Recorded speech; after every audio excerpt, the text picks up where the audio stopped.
सबसे बड़ी बात जो इस बजट में थोड़ी सी वरींग है, थोड़ी सी चिंता बाजार के दिमाग पे है, वो ये है कि लॉन्ग टर्म कैपिटल गेन्स का क्या होने वाला है।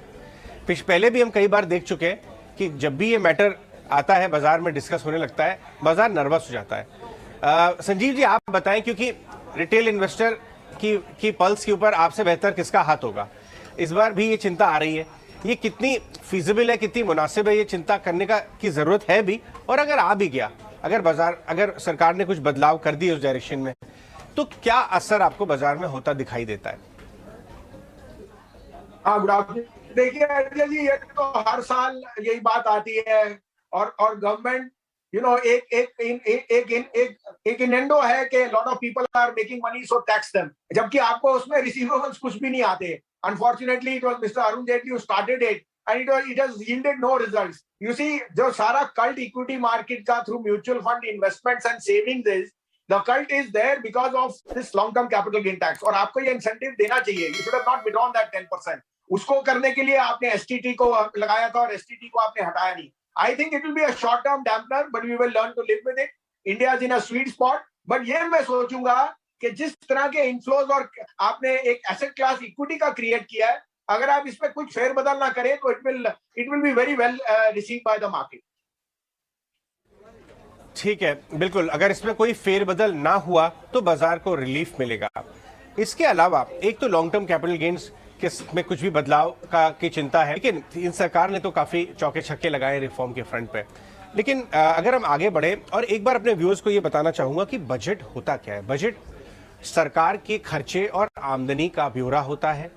कौन से एरियाज में वो खर्चे करना चाहती है इकोनॉमिक ग्रोथ के लिए, और उस खर्चे के लिए आमदनी कहां से होने वाली है, कौन से एरियाज में आमदनी है, उसको कर के हिसाब से कहा जाता है। और इसलिए खर्चे और आमदनी का बैलेंसिंग एक्ट बजट है। ये एक ऐसा प्लेटफॉर्म नहीं है जहां बहुत बड़े बड़े रिफॉर्म्स आए, वो सब बाहर भी हो सकते हैं और हमने ऑलरेडी देखा है।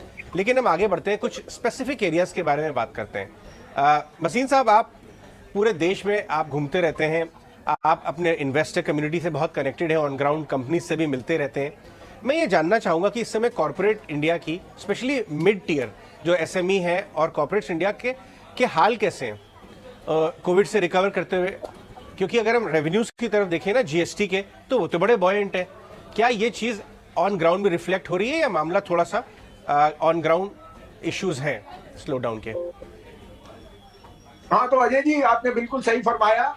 The only catch is कि inflation has been rather sticky and has been on an upward trend, और वो हमारे वजह से नहीं, ग्लोबल वजह से है।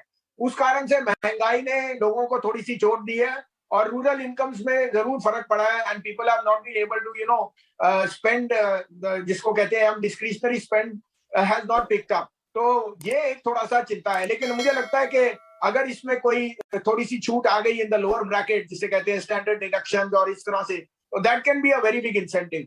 गवर्नमेंट ने सबसे बड़ा ये मुहिम देखनी चाहिए कि 11 करोड़ आपके डीमैट अकाउंट और सिप हो रही है, और यही सिप आज बैकबोन है इंडियन मार्केट की। और फाइनेंशियलाइजेशन ऑफ सेविंग में उनको और कुछ इंसेंटिव अगर दें, तो rural incomes and rural investors will be very very happy.